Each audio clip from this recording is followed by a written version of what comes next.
My name is Richard Ehrlich. I'm the co-chairman of the Guild of Food Writers, and we have a really good evening ahead of us. I suspect that most people, if you ask them to do a word association between London Olympics and food, things like high fructose corn syrup and salt, saturated fat would feature prominently. We know, we are going to find out that that is by no means the only story, or even the most important part of the story, because we're going to hear from two fascinating speakers who have an intimate knowledge of the connection between these games and food.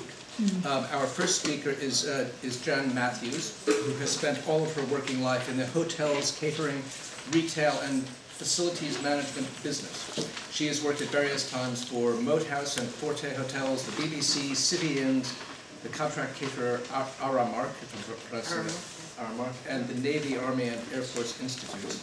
And she is now the head of catering, cleaning, and waste for the LOCOG, which I just learned a little while ago, is officially pronounced LOCOG. So if you want to be in the know, say that.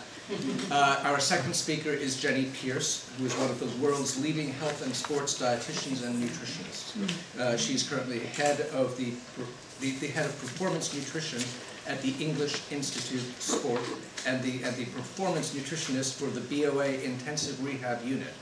Since arriving in England over 5 years ago from New Zealand, she has worked with the English cricket and women's rugby teams, professional soccer teams, UK athletics, and GB hockey. She was the sports dietitian and performance nutritionist for the British Olympic team for the Beijing Olympics in 2008, and she is the BOA Team GB holding camp advisor for the 2012 London Olympics. Jan will be speaking first. She has to leave shortly after she speaks, so we'll have a brief Q&A with her after her speech. Would you please welcome Jan Matthews? Good evening, everybody. I'm Jan Matthews. As was said, I have the privilege of being head of catering, cleaning and waste for London 2012. I've been doing this job since September 2009. It is the biggest peacetime catering operation in the world. It's really interesting, actually, because when the bid book goes in for an Olympic city, catering gets mentioned in a sentence, which is basically there will be a 24/7 dining facility for the athletes. It kind of grows from there, and it becomes one of the most complex, because as you will know, it's a very dynamic business. So we literally are dealing with things all the time. Numbers go up, numbers go down. People are being fed across the Olympics. Either it's the 65,000 on the busiest day, 65,000 meals in the athletes' main dining facility that we will serve on the busiest day. There are 9 million spectators we will feed. In the athletes' main dining, you can actually get 880 double-decker buses into the facility. It is that big. We will start feeding the press and broadcasters on Wednesday of next week. There are 22,000 of the world's press and broadcasters who will be with us for 77 days during the Games, and they come from all over the world with all different types of budget and expectations.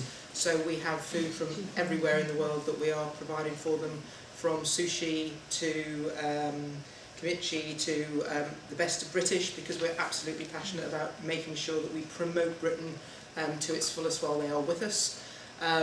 I think that the thing to kind of get your head around, and it was the biggest thing for me when I joined, was, and after 3 months I just wondered if they'd give me my old job back, because I just thought, I'm not sure I want to do this, was when somebody turns around and says to you, we need 50,000 tonnes of ice. You kind of think, I have no idea, I mean, I just don't know. And then you find out there's only one company in this country that could actually make 50,000 tonnes of ice, and they have to start making it 6 months before the Games to actually make sure that there's enough. You just think the scope of it is just phenomenal. So it is the largest peacetime catering operation in the world. It is the most complex because of the security, because of the different client groups that you have to look after. So I think the big thing for us, though, and one of the things that drove me to want to do this was, you know, it's an opportunity to actually put British food and show the world, when all the eyes of the world will be watching us, and they will, and we know that, absolutely show the world that we have got a fantastic food industry, we've got great produce, and that we, you know, this kind of bland, kind of stereotypical British food is not what it's about. And, you know, similar to you guys, I'm quite sure I heard it was McDonald's and it was Coke and it was Cadbury's, and therefore what's somebody who's wants to be creative about food, what are they going to bring to the party? Well, I'll tell you more about that as we go through, but I can tell you now it is not just McDonald's. McDonald's will only serve 10% of all of the food in the Olympic Park that is being served. And I have to say that McDonald's as a sponsor partner, and the quality of the food and what they have brought to the table for us to allow us to do what we're doing has been phenomenal. So I have nothing but good things to say about McDonald's. I think they do a sterling job. They don't. I was taken to visit one of their farms and then to visit one of their outlets, as you would, and they don't flip burgers anymore now. They just have a compressor that kind of comes back up, but they don't even put water on the compressor, because if they did that, they couldn't say their burgers were 100% beef. So it kind of shows you how seriously they take it. You know, all of their milk is organic. And through them we are able to provide all organic milk to all the spectators in the little milk jiggers that you see at McDonald's. We will have them across the park and across all the venues, because we've been able to jump on the back of their production and their supply chain. All of their fish is MSC. You know, their coffee is fair trade. So it's Rainforest Alliance. But they are absolutely, you know, doing a great job, and all their chicken that is served at the games will be British, and it will be Red Tractor. So, you know, I kind of think McDonald's has its place, and I wouldn't eat there every day, but, you know, every now and again I also go and have a Big Mac. So, you know, I think that they get a lot of bad press. I don't think they maybe do enough to put themselves forward to say what they do. So I'm going to do it for them, because they've been great with us. So please forgive me, because when I click now it's just going to go dark, but I did have a video to run, but the AV isn't that great, so I'm going to flick past it. It is the first presentation I've done that doesn't have a video for LOCOG, because it's mandatory in many ways for LOCOG, but you'll be pleased to know that, let me see if I can just kind of go to and get through that one. There we go. So we started off with the food vision. We basically had a number of stakeholders that came from industry, our sponsors, government. We had DEFRA there, we had Sustain, we had the National Farmers Union, we had the Food Standards Agency, we had the Chartered Institute of Environmental Health. We had about 20 people that back in 2009 all came together to look at what we should do as far as the Olympics was concerned and as far as food was concerned. Out of that advisory body, we came up with the food vision that we launched in December 2009. We put that food vision out there at least 4 months before we went out to tender to our contractors, because we wanted them to understand exactly what was going to be required of them when we went out to market. So the vision that we have is to ensure that we enhance everyone's experience of the Games by celebrating the great diversity and quality of British food and delivering it at an affordable price. And I think for me, I can stand here tonight and tell you that I believe that everything that we have done and everything that we will sell is value for money. So we launched the food, what we were doing for spectators a couple of weeks ago, which you may have seen. I think the only thing the press picked up on was that you had to pay £7 for a pint of Heineken. Actually, you don't, it's £4.60. A bottle of Heineken is £3.60, but because it's alcohol, I'm really not that fussed that they were too upset about it. We have tasted every menu, myself and my team. I think there was a number of people who put on a significant amount of weight last summer. We lost 2 teeth between us, but we can actually say we have tasted every single dish and we have looked at every single price, and where we have felt that it is not value for money, we have told the caterers that we are setting a maximum price of X at which they can actually sell that product. So for me, it's been really important that I can stand and say, actually, you know what, you might not think it's value for money. I do. I've got a family. I go out to sporting events. I go out to events. I know what's out there. And when people turn around and go, it's terrible, it's £1.60 for a bottle of water, I do wonder where they've been for a while, if they haven't been to the pitches, or they haven't been even down on the tube, because I paid nearly £3 for a bottle of water, not that long ago in the tube. So for me, I think we're trying as hard as we can to ensure that this is really affordable. And we're also trying to make sure that we take on the provenance and we take on the Britishness of products. And there are opportunities for us to buy product which is far cheaper. You know, we could go to Argentina and buy the beef, we could go and get kind of lamb from elsewhere. We've said it's got to be British. And if that comes with a bit more of an extra few pence on a kilo, well, so be it.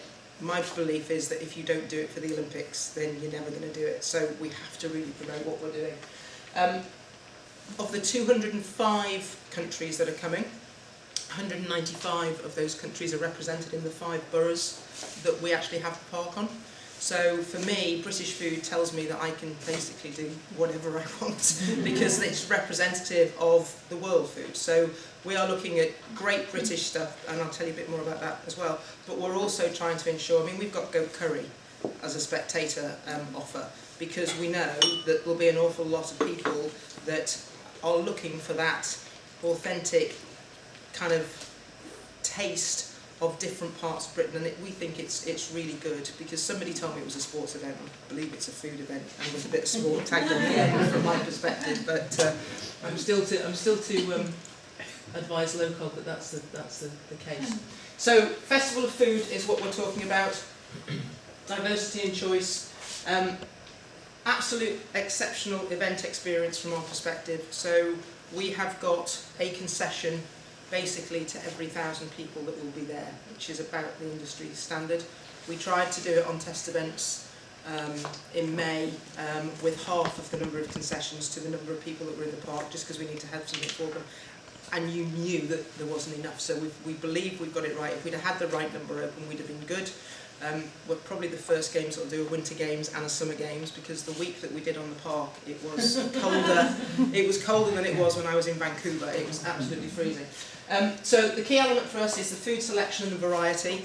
So we've got 833 concessions across the games. We've got over 150 different types of menu that will be served. If you look at the athletes' village, we have got something like 250 different dishes every day.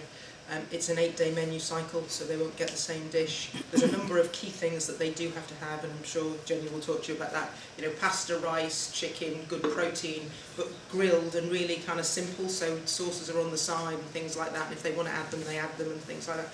Also is important to make sure that the athlete that comes from Africa or China actually has something that feels and tastes authentic. And again, that was a bit of a challenge for us when we were doing the tasting, because of course our palate is not always what their palate is, so we did draft in some authentic guys from the Craft Guild of Chefs and people like that to kind of help us just make sure it was absolutely as it should be. Quality and provenance, really important. We set some benchmark standards, so all of the meat had to be as a minimum red tractor. We have got, if it's not red tractor and halal, then we've got about 65% of that chicken, which is freedom food. All of the fish is MSC or MCS certified, and what I don't know about MCS and MCS and MSC certification now is nobody's business. So anyone wants to talk on that, then I can do that for you. So everything we've got is rated 1 and 2, apart from squid, which is in the athletes' village, because that actually hasn't been certified and they haven't done a study on that. But we have to have that again because it's one of the key components of a diet that is kind of for some of the athletes. But the provenance of the food, it's all free-range eggs with shell on. We have the likes of mayonnaise and liquid eggs, which are also free-range, and we haven't been able to reach into the manufactured products that we might be bringing in, but we are expecting now that our contractors will be adhering to the new legislation that came out in January. And we've seen the price of eggs shoot up, so I think people are starting to pay heed to that. We have got red tractor fruit and vegetables. We have fair trade. We said we would do fair trade tea, coffee and sugar. We're actually doing fair trade and bananas. We're doing fair trade tea, coffee, sugar, bananas, oranges, and our wine, our white and our rosé wine is also fair trade from South Africa. That's a 2012 one. Safety and security, absolutely paramount. Not only have we got to look at the safety of the food from a hygienic perspective, but we have to look at malicious intent with the food as well, and the water. So, and again, I'm sure Jenny will talk about athletes and immunisation, and we know that from Beijing, the GB team went around with kind of sanitisers and wouldn't touch doors and all that kind of stuff. So in every athlete's lounge, in every workforce break area, we have sanitisers so people will wipe their hands. But we also have been working with the security services around the security and the malicious intent potentially that kind of goes around the food, and that's a huge piece of work. So we have to have traceability right the way back within the food chain to know exactly where it's from, and every way along people have to be vetted and understood who's working on it and so on and so forth. So trying to do this and keep it affordable with all the added cost that doesn't normally go with an event is kind of challenging. And I think the key thing for us is about clear communication, making sure that we do now, as it gets closer, start telling people that, look, it will be affordable, there is something for everybody. If you want to have a champagne and seafood experience, you can have one, but you can also get a jacket potato and a salad, and it will not cost you the earth. So I think it's really important we start to get that message out. We anticipate people will dwell in the park for about 8 hours, so that means people are going to have 2 or 3 meal occasions, so it's important that they feel they can afford that. The key element for us on the spectator experience is that consistent customer service. So we've got KPIs in there about queue lengths, so if people have to wait for longer than 12 minutes at peak times, then our caterers, if there is no reason why that should be happening, will be penalised for that, because we want to get people through those queues quickly. And we've also got ideas on reducing queues, so we're busting queues. So if somebody's kind of queuing and just wants drinks, we've actually got queue busters that will go in and sell drinks and sell water and so on and so forth at the same time. So just quickly, the quality and the provenance, we've talked about that security requirements. UK supply has been hugely important to us.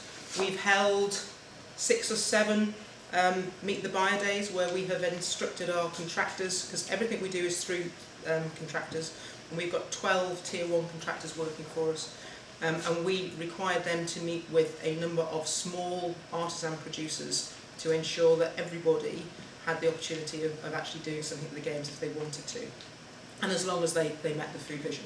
So we have got small producers from Shropshire, from Perthshire, from Devon and Cornwall. We've got businesses from around London. We've got a cupcake company that actually was started by a couple of women who then employed homeless people, and those people are now already, the legacy from the games is they are already providing cupcakes to 2 of the biggest caterers in the country, and they're on their supply list already before we even get to the game, so they won't be homeless for very long, I have to tell you, if it carries on the way it's going. And I think the big thing there on encouraging the new suppliers and UK supply, because we've got some great stuff. So when we're in Weymouth, we're trying to bring food from that area into the Olympic Family Lounge and into what we're doing for the athletes. And the new supplier piece is really important. I think there's about 161, in excess of 161 small suppliers that have been brought on board through those Meet the Buyer days that our caterers are now working with, and they're listing them for their wider business, which for me is absolutely what this was about. And they would never have got in there. When we said to one guy, "Well, you're going to go and meet these people," he went, "I've been trying to get them to see them for 2 years." And because we'd said to them, "This is what we need you to do," they sat until the next thing, they love the product, they come into a commercial agreement, and the next thing they're being listed, and you walk around some of their other businesses and their product is there. So that's been a success from our perspective. We've also ensured that from an industry perspective, we're looking for best practice. So part of the food vision was about this safety. So I will have 130 environmental health officers working for me at games time as volunteers, who will work with us and our caterers to ensure that what they tell me they're going to do is actually what happens on the day, so that the food from a hygiene perspective is safe. So we will have a RAG status, a red, amber, green. So literally we will have a green, so before their concessions open or their kitchens open, our environmental health volunteers will walk around with them. If they're doing what they say they were doing and everything is good, they'll get a green card, and they'll stick that at the back of their kitchen. If there's a couple of things they need to do but there's no health implications, they'll get an amber card. They'll be told that they've got a couple of hours to get it fixed. We'll come back in a couple of hours, then they'll get a green card. And if there is any cause for an issue from a health perspective, we will close that kitchen or that concession for as long as it takes to get it fixed. And they will have a red card, and then when they've fixed it, they'll get another card and they'll move it on. So that really makes sure that we are keeping those benchmarks absolutely where we want them to be, and we want to make sure that we're doing it in the best possible way. So that's what we're doing inside. And then, of course, there is that authenticity of product that we talked about. So we've tried to make sure that if we're saying it's Cornish pasties, all those type of things, it is Cornish, guys, and let's make sure that cheddar is from cheddar and not this and that and the other. So really important too. So that's just to give you a sense of the park, actually. So from my perspective, we get, you've got the south of the park here, you've got the stadium is here, you've got the biggest McDonald's restaurant in the world here, and the busiest for the time that we're open. You've got another McDonald's here, and then you have the aquatic centre, the water polo. The vast majority of people will come through here. There's about, I think it's zone 2, we'll basically have about 29% of everybody in here. You've got aquatics, you've got water polo, and then these areas around here are where our concessions are. So there's like what we call the common domain. So that's, it's kind of an area where there will be shops and catering concessions, places for people to sit. There's riverbanks, there's places for picnic, there's a big live site where people will be able to buy stuff from here and then go and sit and watch whatever's going on around the other stadia. We've got the megastore here, we've got handball and hockey over here. You've then got Eton Manor, which is basically where all the Paralympics is where the tennis is played. Then you've got the Velo Park, which is the velodrome, the BMX track and the basketball together. And then for the first time ever, the athletes' village is absolutely on the park. So the athletes will walk in some instances to their event. Although I do know that when we did the aquatics, and Jenny will be able to verify this, we talked to one swimmer who hadn't realised he was going to have to walk for 15 minutes from the bus, and it just freaked him. He had to go and think about how he was going to do that, because he'd been eating, and he might have been exaggerating a wee, but I don't know, but he'd been eating to a certain plan, and the fact that a split second in the water could mean the difference between him being in the Olympics and not being in the Olympics. He needed to understand what that was going to take out of him if he was going to have to go and compete in that thing. So, you know, it's that serious. We can't put poppy seeds on bread, because potentially it would show up if they went to anti-doping and they may be disqualified. It's those type of things that we have to think about. So we have Sodexo as a caterer down here, we have Amadeus as a caterer over here, we have the Athletes Village, we have the main media centre here. So the main media centre, in the press, in the broadcast area, you can fit 5 jumbo jets, wingtip to wingtip, just in the studio area. And then we have a restaurant that will be open 24/7 from the 27th of June, opens on Wednesday for 12 hours a day, and that can seat 4,500 people. And that will be operating all the time. And then in that space, in this area here, you have 5,000 press, you have the best part of 18,000 broadcasters, and there are 2 bars, a cafe, our catering village, a McDonald's, a barbecue and a deli area, and then we have coffee bars in all of the different areas where they're working. So that in itself is a huge facility. So what are we doing? So Zone 2 is very much about celebrating Britain. So we've divided what we're looking for spectators into 2 things: British food and absolute kind of British kind of traditional food, and then we've got the international streets where we're celebrating much more kind of diverse and international offers. So we've had dispensation from McDonald's, which is another reason why I do like them, to serve British fish and chips. They have the right to serve any deep fried potato. It can come in a waffle, it can come in a wedge, it can come in any which way you like. And we have been allowed to serve, because it's a traditional British dish, fish and chips, as long as we serve them together and we don't just serve chips, which actually I wouldn't want to serve just chips to anybody anyway. So fish and chips as a meal, we are going to be able to serve, which is great. We will be doing things like salt beef. We've got things like Yorkshire puddings. We've got hog roasts. all that type of thing. We've also got fruit barrows, so we've got some fruit stalls up there like you would see in the East End that will be out there as well, so people can buy a bag of cherries or can buy a kind of a bag of apples and walk around on that way. And then we've got a Serious Eat restaurant as well, which is seafood and champagne down in Zone 2. So where we said where the aquatic centre was, on that kind of right hand side at the top, that's where this offer is. And we'll really have a great vibrant market feel. It's massive. And then you've got the Orbit, Mattel's Orbit sitting in the middle of that, and that of a night time that looks fantastic. That glows different colours and everything else, so it'll be a great food. We then move to Zone 4, which is to the south of the Olympic Stadium that I showed you, and this really is about world food. So this is the type of thing that people will see as a stall. So you will know that there's no brands apart from McDonald's and Coke and Cadbury's obviously. So the only branded restaurant is McDonald's. But what we've tried to do is have a sense of occasion for all of the concessions. So there is a theme and a consistency running across them. So what people will see is what the main offer is. It may say Mediterranean or pizza, or it may say whatever it is. And then it will give underneath kind of 3 items that we serve from that particular concession, so people can actually make a decision further out. As they get closer, they'll see what there is on the menu, and they can choose from there. But we've got everything from curries to paella to sushi. We've got just African barbecue, burritos. There's just a plethora of food for every occasion and for everybody to enjoy really. And I think, you know, walking around Borough Market, you can just see what there should be. It's that type of feel that we're trying to engender.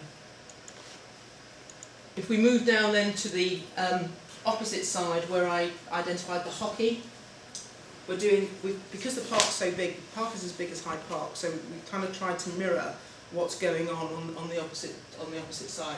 So again, from this perspective, it's a festival of food. Here as well we will have a seafood and champagne restaurant which is double height, and the view from it is just absolutely fantastic. But that will be open for breakfast, so if somebody wants to come and have breakfast, because we've got lots of competitions that start early, and if they just don't want to grab porridge or that from the concessions, things like that, and want to sit down and have a proper breakfast, they can do.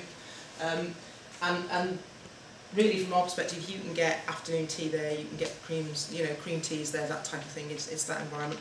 And around all these areas, of course, the live site is not far from here, and then you have the showcasing with the various sponsors that will kind of add to that feel. And then again on Zone 6, which is close up to the barbecue area, we've got street food. So absolutely, it looks great.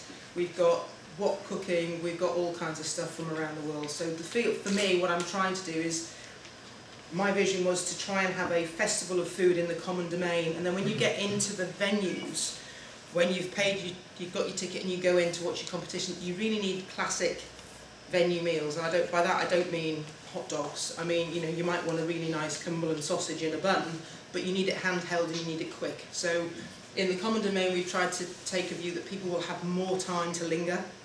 We've identified they'll be there for about 8 hours on average.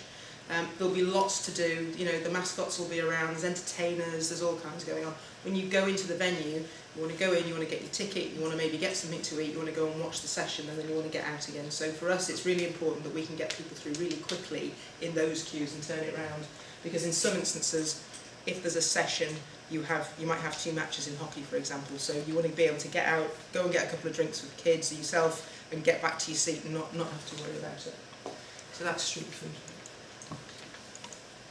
So you can see here what we're trying to do. So where there's gourmet sausage, and what we've tried to do is make sure that where we have got the same offer, even on different venues, it looks the same. So again, people will start to recognise it. And we've brought some of the colours that we're using across the piece. And then our sponsors, Coke, who again have been really good, they have the rights to the concession.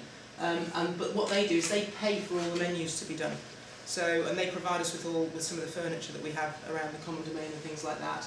And they have menus here for us. So what we're hoping to be able to do is that people can actually have made their choice before they get to the counter, so the transaction's really quick, and we can just keep moving people through at a speed.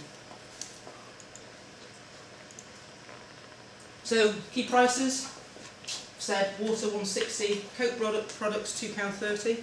And in some of the venues in central London at the moment that are charging charging more than £2.30 that we're using, and I'm talking about Excel and O2 and places like that, we are still, where it's bottled Coke products, it will be £2.30, so some of those prices will be coming down. Existing venues, they can't increase their prices because of the game, so they have a clause in their contract that says they have to have been operating at those prices for 45 days before we come in. So, for example, the football stadiums have to charge this season's prices, not next season's prices and things like that. And you can get a typical meal for four with drinks for under £40, and that is not kind of the Daily Mail feature of, you know, it's Pringles, and it's actually, you can get a curry with a naan bread and rice, and you can get noodles, and you can get jacket potatoes, and you can get kind of food that you would need a knife and fork to eat for under £40 with 4 drinks. You know, and that's for 4 adults. So from my perspective, you know, I paid £8 for my lunch today, and I had a small kind of sushi box and a bit of fruit. So I don't think that's overly expensive for what we're doing, and the fact that it is the biggest sporting occasion on the planet with all the security that goes around it. And that's it. So. Does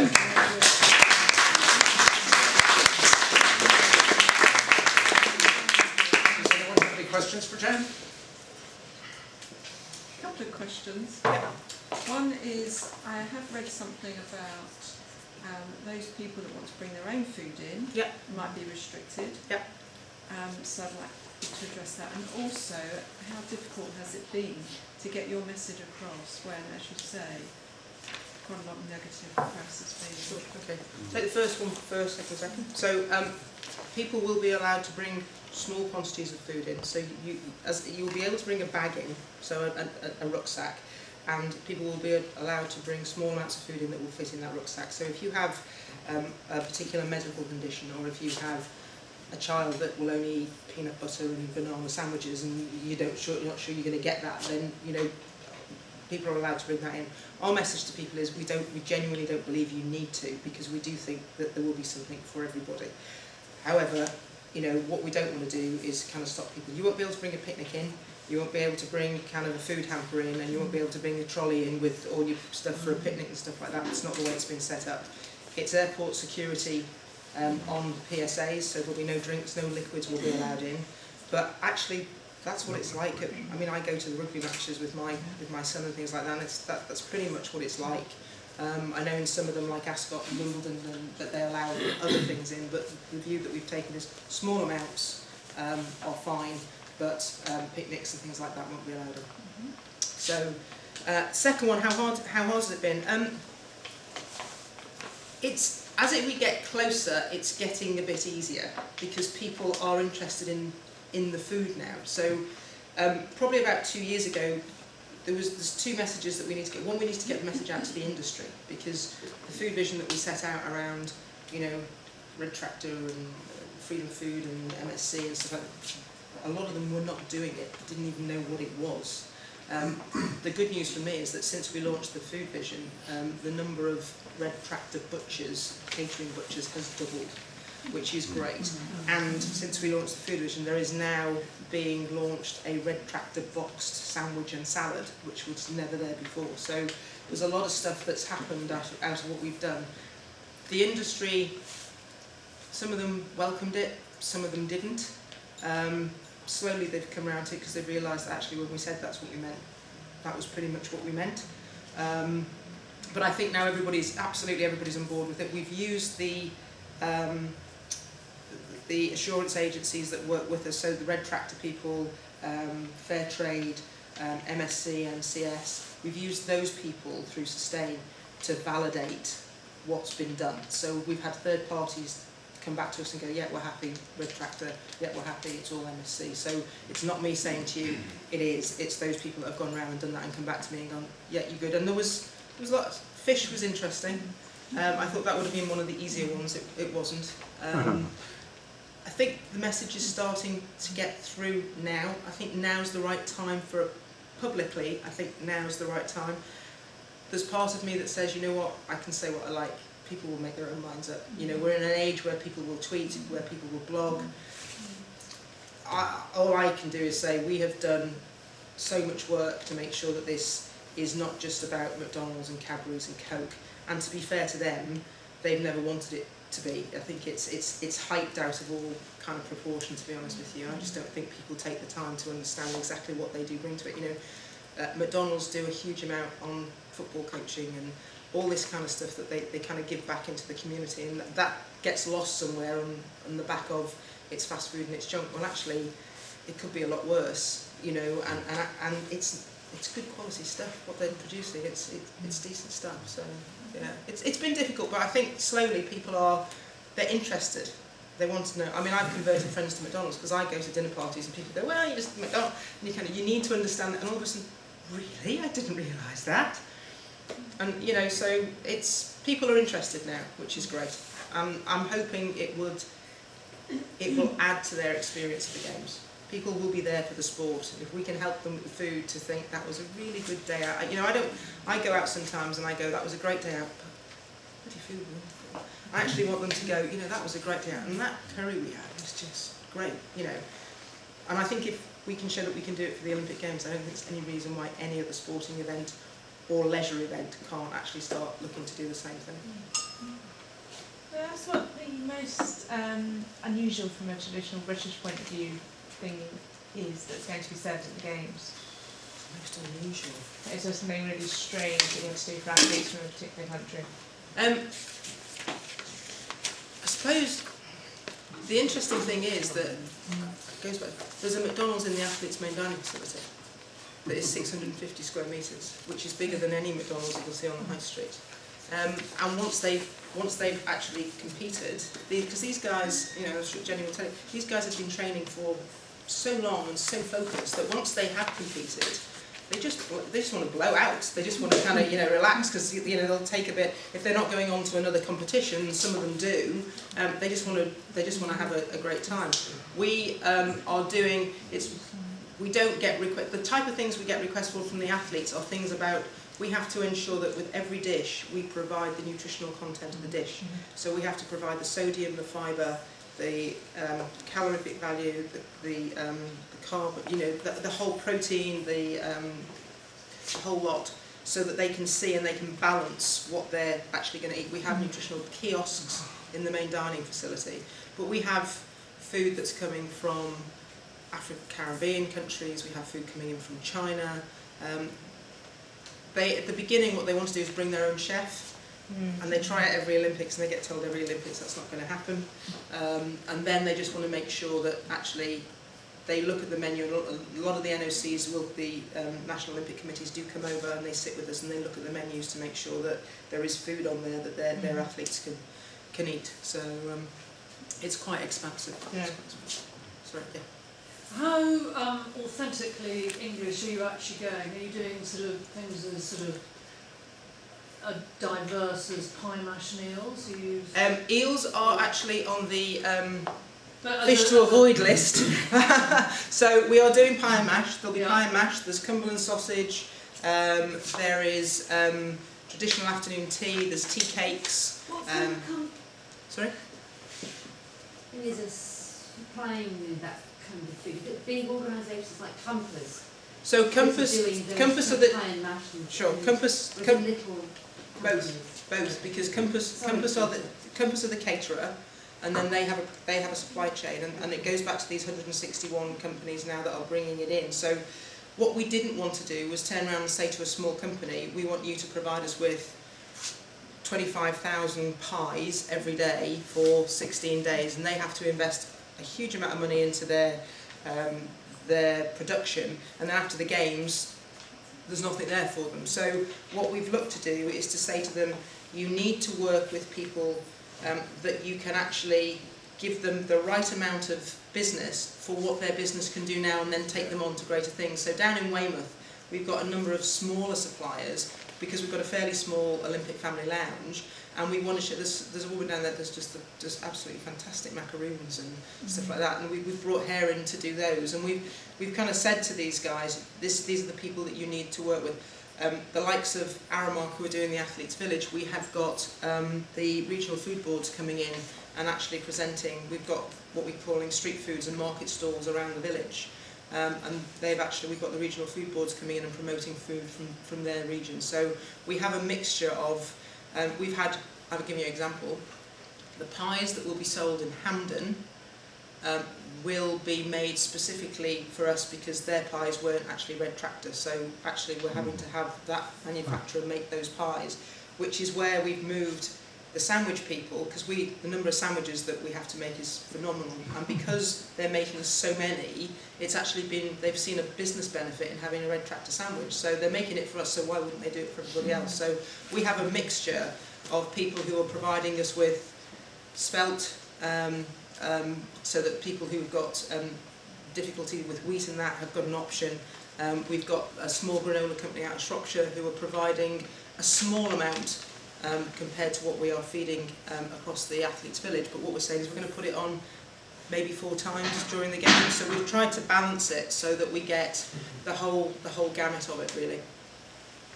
I'll be very intrigued to see what English food or British food Aramark do in the for the athletes, because they came and actually met with me in my restaurant, Porter's English Restaurant, and we had a very good meeting. They tried a lot of our different dishes, and they said this is just exactly what we're looking for.